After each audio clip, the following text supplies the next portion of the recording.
Hey y'all, Tim Bratz here with the Legacy Podcast. Thank you for being here. Today I'm sitting down with John Cantey, who is a former teacher, high school football coach, who has won state championships turned real estate investor. We're gonna hear all about his journey from winning state championships in the high school football world, all the way to transitioning out of that, becoming a full-time real estate investor and working full-time on his fortune. So I'm excited to sit down with John and share his story with you.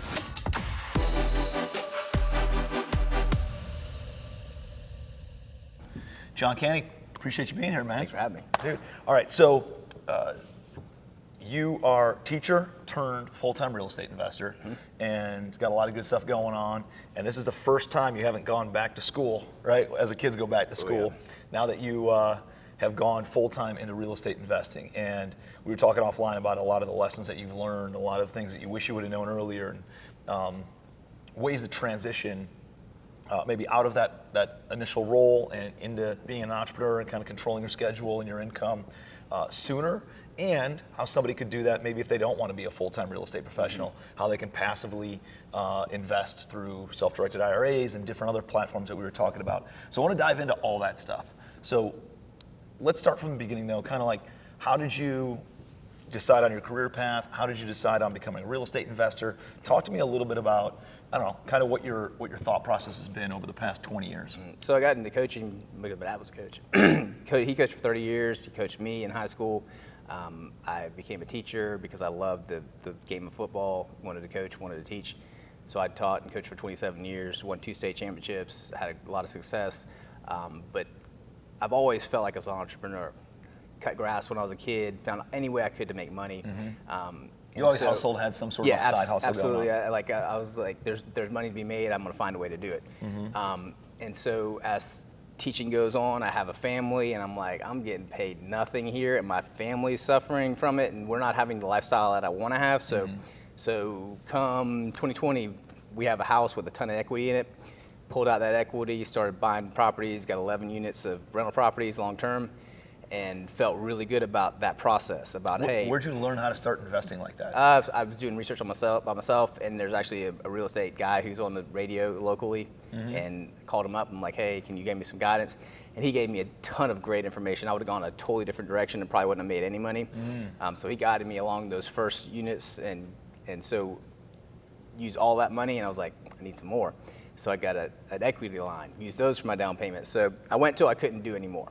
And still teaching. And so you fully funded through your own cash, through your own home equity lines, your own lines of credit. It was all capital that you controlled though, Yes. right? Got it. No other people's money. No. Got it. And that was another issue, that like being alone and stepping through those doors, and the agent helped me some, but didn't help me a whole lot. I'm going, oh my gosh, am I doing the right thing? I'm going to a property in Myrtle Beach 2 hours away to fix a leaky tub, and I'm there all night long because I don't know what I'm doing. And I'm like, well, that's got to be changed. I'm just going to call somebody. If somebody needs something done, it's not me. When I first was into it, I was like, I'll fix everything, I'll learn everything. And then I go, I'm not going to spend my whole night and all day fixing something when I'm supposed to be at home with my family. So that changed fast. So Mr. Handyman, the plumbers, they were all on speed dial. So if anybody has something wrong, I'll tell you what, it usually takes people a lot longer to realize than it took you, right? Because most people that, they have such a scarcity mindset of like, I could save a couple dollars if I go and do this activity over here. But the reality is that activity, you know how to find deals, you know how to raise money, you know how to transact on these things. That's a higher paying activity than fixing a leaky toilet.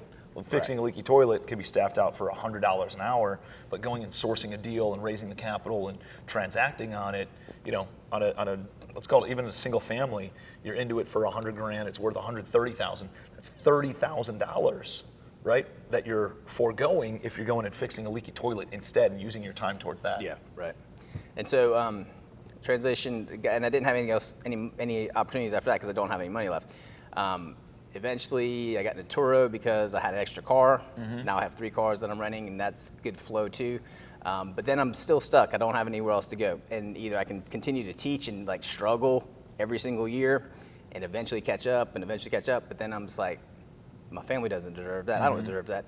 I put in 27 years. It's time to live a lifestyle I want to live. Yep. And so to join your group, and I've learned so much in the fact that even now I'm about to buy a duplex, and I got to throw 40 grand in there. Mm-hmm. But when you're setting things up and how you taught us, we don't need to put that money in. We need to find people, use their money, yep. and then I don't have that huge hit from our savings account or our line of equity or whatever. So I have a whole different focus on how I'm going to set up deals now. Mm-hmm. And it opens you up, man. It yeah. spreads your wings, yeah. right? You think this is the myopic vision of like the only way mm-hmm. I can go down this road. And the reality is there's way different paths and better paths if you understand the skill sets of how to raise private money and structure yeah. deals, right? Yeah, and so as I'm thinking about this and for the month or so that I haven't been working as a teacher, 27 years, the first year I haven't gone to first day of school. And I'm going, there are so many coaches, college coaches, high school coaches, teachers that I have met along the way that are great friends who are in the same situation I was and have all those retirement accounts. And now that I've gone through converting my retirement account to a self-directed, mm-hmm. I feel like that's where I need to be passionate about helping them convert, let them see what they can do, and they don't have to be a landlord. They can be a limited partner. They can pull their money and put yep. it in a deal, and they're going to reap the rewards. And they're not going to sit in a 401k and go in retirement and have to burn all that money and burn yep. out money. They're going to have rentals, and that rental money is going to be coming in, and nothing goes away. You still have that rental, mm-hmm. and I think that if I can help people understand that part, their retirements can be so much better, and it can be generational that they're setting up their children and grandchildren. I think it's a big deal, man. And I think somebody like me can't go into that space and convey that message as well as you can, yeah. right? Like I have buddies who are firefighters in the real estate space, and like they know all the other firefighters. They can then relate to the firefighters better than I ever could or some outsider yeah. could, because they're like, we know exactly what you're going through. We know exactly what your retirement looks like. We know exactly how much time you have or don't have and all this stuff. And here's what we're doing. And here's how I did it as a fireman and how you can transition into owning real estate. Like your story to a teacher connects way closer than yeah. my story ever yeah. could. And so I think it's important for you to go out and convey that messaging, yeah. man. I think it's really good because it gives you this niche of, teacher turned real estate investor, and whether you want to be an active operator in real estate, here's how I did it, or if you want to get involved in real estate and have predictable, passive income and investments without any risk to principal and having some tax advantages and all this other stuff, here's how you can be passive and yeah. invest into different yeah. real estate. And here's the two different paths. And I think that's a really profound niche that you can then dive into yeah. and open up doors and again relate to people that others cannot relate to yeah. just because you're from that industry and you've transitioned out of yeah. it. Yeah, and as my teaching and coaching, my wife is a teacher and she's now a tutor. As a teacher, you are focused on that class, that field, 100% year round, and mm-hmm. you have blinders on, and you don't always understand there's options. There's great options that you can take advantage of. Mm-hmm. You just say, all right, well, I got a 401k. I just put that 5% in. I'll match some. You don't realize that there's great opportunities out there that yep. you can take advantage of. Yep. No, I agree. So let's go back to these, what was it, 10 or 13 doors that you bought? About 11. 11 doors? While you were still working on a full-time basis. So where did you find those deals? How did you structure those deals? Did you go get loans for those deals? I know you said that you tapped in for lines of credits and your yeah. own cash mm-hmm. for the down payments and stuff like that. Did you buy them all with cash or? First, so it was, the market was on fire. Yep. That was right at COVID. The rates were like 2.8 or whatever. Mm-hmm. So I pulled out as much as I could out of my house, which I bought my house for $200,000 20 years ago. Mm-hmm. And when they appraised my house, when I was getting that money, I was like, holy crap, how did my house yeah. become that valuable? Yeah. So I pulled that out, and I put 25% down on each deal. And the rates were so great that they were cash flowing immediately. And so you were still getting loans on the investment properties too, yeah. though, right? Yeah. Okay. Yeah. And so you have fixed rate loans on all those? Yes. When they were giving you loans for a single family, did you get like DSCR loans, or these were through the local bank? No, just conventional. So conventional loans through the banks. Yeah. Was there a limit on how many loans you could get? They said 10, and I got close to that, but I never was able to get to that point because they were duplexes, so mm-hmm. those units were I think I had 7 mortgages or whatever, but I kept on going, and they were like, well, you're about to max out, and I was like, well, if I max out, I max out.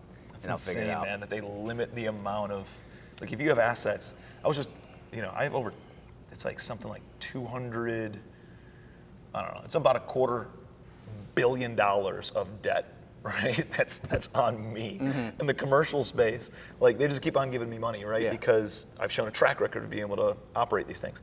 In the residential space, it's just completely different rules, and it's horrible. And this loan that I'm doing right now is a DSCR. Yeah.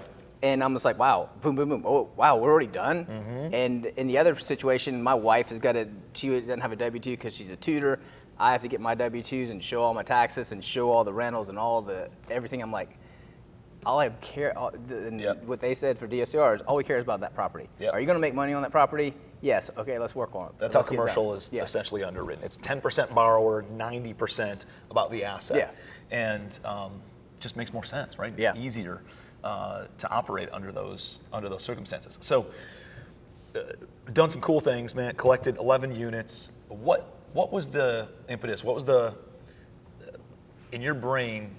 Like, what was the final straw of like, you know what? I can do this on a full-time basis. I don't need to keep on sticking to this full-time job and working part-time on my fortune. I can work full-time on my fortune now. Like, what was the definitive time or thought that pivoted? So I think COVID, when we got out of school, it was a personal thing that was like, I don't have to be at school 24/7. I don't have to be focusing on this 24/7. I could be with my kids. I was a PE teacher too, and so I brought pickleball nets home, badminton, all these things. So we're just playing all during COVID, and I was like, holy crap, I am missing out on my family, and I want to be a part of that. So I have to find a way to do that. So those last couple of years from COVID on, it was like I wasn't really 100% in. I was looking through Zillow more than I was watching video. Yep. And so at that point, I'm like, I have more of a passion to be looking for real estate and buying deals versus breaking down film and getting ready for a game. And so it's like a transition to that. My mind is somewhere else. It's not on teaching football anymore. The 2 points that I hear most often is like, this is something so painful that I need to move away from it, or this is so exciting that I need to go all in on it, right? And it sounds like you got really excited about real estate and knew what you were capable of. And what I like about it is like you kept the income coming in. I think a lot of people neglect that fast cash or that predictable income when they jump into real estate and they think they're going to make all this money from cash flow. It's not really the case. You can build a lot of long-term wealth from cash flow, and maybe you can structure some acquisition fees or whatever on different deals. But that's long-term wealth. You still need to put food on the table. You still need to have that faster income. And so I like that you didn't discard that, and you actually kept that while you were building the long-term wealth, and then the long-term wealth got there enough where it can kind of supplement or offset the short-term income. This first couple months where I don't have my benefits and all that stuff have been kind of scary because I got to find my insurance, got to find ways to pay all those bills. But I do have that cash flow, and it makes a difference that I have it and it's established so that I'm not going at zero. I can pay stuff with my cash flow. I just got to become a true entrepreneur and make sure I take care of everything I have to take care of. So did you sit down and say, hey, this is the path that I want to move on going forward? Like, I need to collect this many doors per year in order to like hit the next financial objective? I never hit a specific number. My goal was 120 this year, which is an obnoxious number, but I just wanted to make something, and so just to be a goal. But that's something that's going to be like for another year. But I got to start slow. If I could get like a 10 to 15 unit this year, that would be an awesome situation. But I never made a certain goal of money-wise that I need to make. Well, I mean, the wild thing is what you focus on expands, and you left the full-time career in order to go real estate on a full-time basis. And over the course of 4 years, you collected 11 units, which is awesome. And then you were telling me right before we sat down that you're looking at, what, a 17 unit now? Yeah. So you're looking at a 17 unit of a single deal, right, within 4 months of leaving your full-time career, which would, in what you've collected in 4 years, you'll do more than that in the next 4 months, just because you went all in on it. Yeah, and joining your group was a very tough decision because you have to make a financial decision to become a part of a mastermind. But the benefits of being with the group that is same focus, it's worth it. It's way worth it, because you're gonna benefit with deals. You're gonna benefit with the same mindsets that are helping you push you further and not letting you sit there being scared. And I being by myself for a lot of time, doing it on my own, it's tough. And when you can call somebody or text them, say, hey, what do you think about this? That makes a huge difference. It is, man. It's lonely. I think that's one of the big things about entrepreneurship that people, from the outside looking in, it's like, oh my gosh, it's amazing. You get to run your own thing and do your own thing. It's like, yeah, and I'm all alone doing all these things, right? Yeah. I am alone on an island, and I don't have somebody to bounce ideas off of. And that was a big problem for me when I first was growing my business. I was like, I see, how do you get your first employee, let alone 10 employees or 100 employees, like some of these big businesses? I had no idea, like, what are systems, what are processes, what are procedures? Like, I didn't know what checklists were, like that was a good enough system, and at least in order to just have a little stepping stone in order to start standardizing processes and stuff. And it wasn't until I started sitting in rooms with other entrepreneurs realizing, holy smokes, everybody's got the same issues that I have, just different varying levels of those issues, right?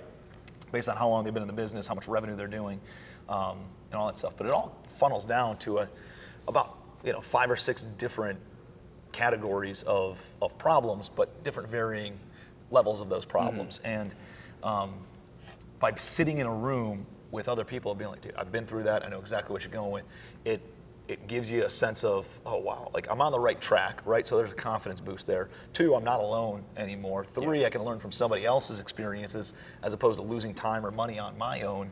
And yeah, man, it's definitely an investment, but it shows an ROI, not just long-term. Like, you're learning skills on how to raise private money that you will use for the next 30 years, right, of doing deals. You're learning skills on how to source deals and marketing and building out a team, and that you will use not just this year and see an ROI this year, but for the next 30 years of building your business. And so, like, it's unquantifiable ROI. And then there is quantifiable ROI in, hey, came across a relationship outside of Charleston, you're gonna buy a duplex from one of the guys in the legacy family, and that then turned into this other 17 unit as well. And now you're looking at tripling your portfolio in a couple of deals within the first handful of months, all because you took that leap of faith in order to jump in, man. Yeah, exactly. So it's wild the way the universe works in that capacity, but when you go all in on it, and just all of a sudden it shows that you're serious, and the universe then responds in a big way. Exactly. That's cool. So what are the goals for the next 12 to 24 months? Like, where do you want to be? What do you want to accomplish? And how do we help you get there? So as I was talking to you before, I feel like now my purpose is probably going to be to create deals and to create relationships with my teachers and coaches that I've met before, and let them, guide them to become self-directed and have them become part of my deals, and have them have a chance to make a lot of money. I mean, that's the beauty of it, is all you have to do is educate. All you have to do is educate them that this is even available. Most people don't even know that it's available. And the beauty of it is you don't have to go sell it, you don't have to go, like, you're just educating, and you're a teacher already, so it's a natural thing for you. I was just like, guys, did you realize, like, when I retired, I could then roll this over into a self-directed, open up a vault of hundreds of thousands of dollars, then I can go and make, real estate returns, all deferred or tax-free, depending on the structure of it. And what's your process? What's your thought process on how you're going to go about doing that? So there's Amanda, who is in the group, Holbrook. I want to reach out with her. And there's a coaches clinic in August before the season starts. Next year, I'd like to be prepared to go there, get a booth, and talk to all those guys I know and be like, hey, this is an opportunity.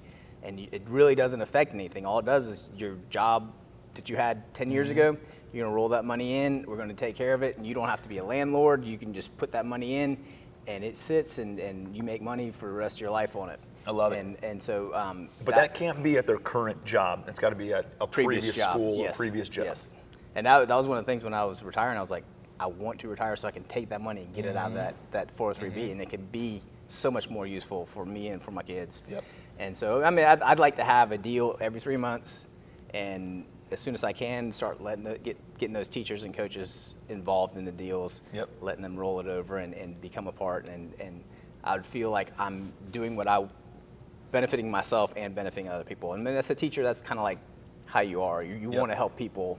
So this is kind of still being in a teacher mindset. When you came out to the boot camp, the Raising Money boot camp that we hosted a few weeks ago, we all made lists and started reaching out and just tapping some people on the shoulder about, hey, do you have any interest in passively investing or passively partnering up on some deals? And you had knocked on a couple doors and tapped on a couple people, relationships that you knew. How have those conversations developed over the past few weeks? So I'm still holding off till I actually find a deal, but I'm starting to write letters, handwritten letters, and still texting kids who I've taught and coached and that are now having families. And so I have not pushed those further because I want to have a deal ready to go.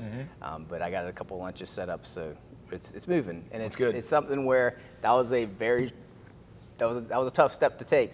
Started putting it out there, but it was awesome how people were responding like, hey, let me tell me about it. And so tell me more. Like, I've never had anybody say, no, I don't want to make more money. No, I don't want a better retirement return on my retirement account.